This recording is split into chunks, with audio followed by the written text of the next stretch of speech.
contribui para a FAUT?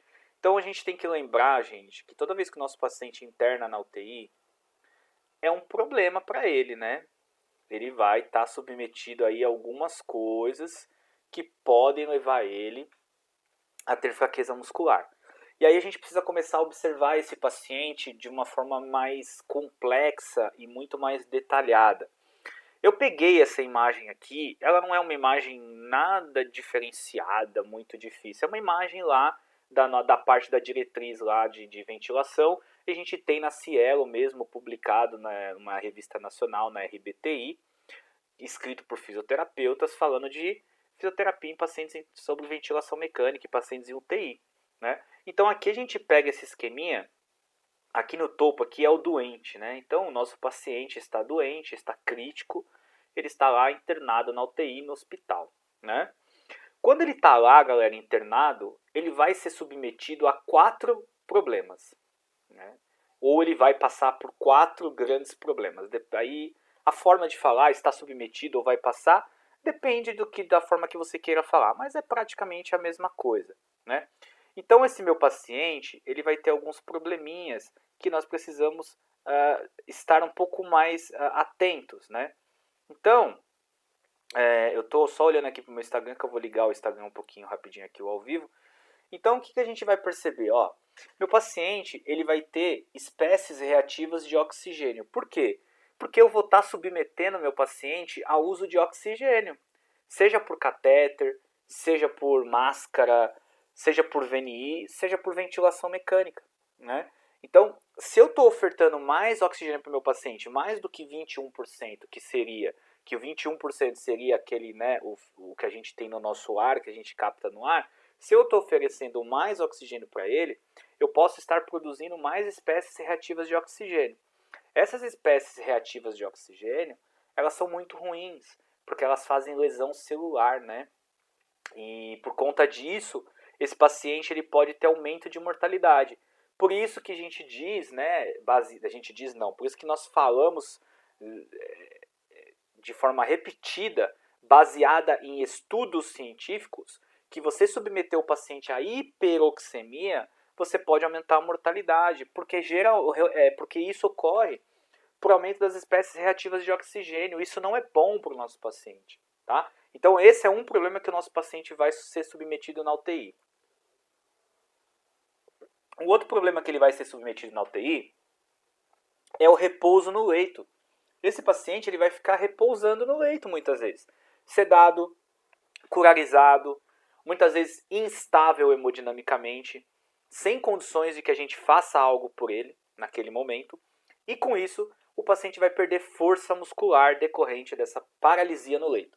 2 horas sem movimentar um membro. Se eu pegar meu braço aqui, por exemplo, parar esse braço aqui e deixar ele parado durante 2 horas sem mexer nada, eu já começo a ter catabolismo muscular. Então, é óbvio que o repouso no leito é muito ruim para o nosso paciente.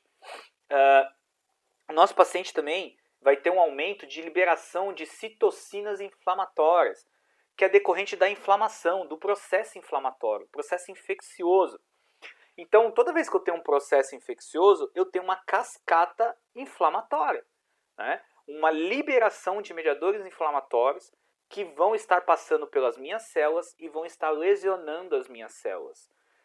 Principalmente, por exemplo, interleucina 6, ela destrói a elastase celular, né? A elastase das células.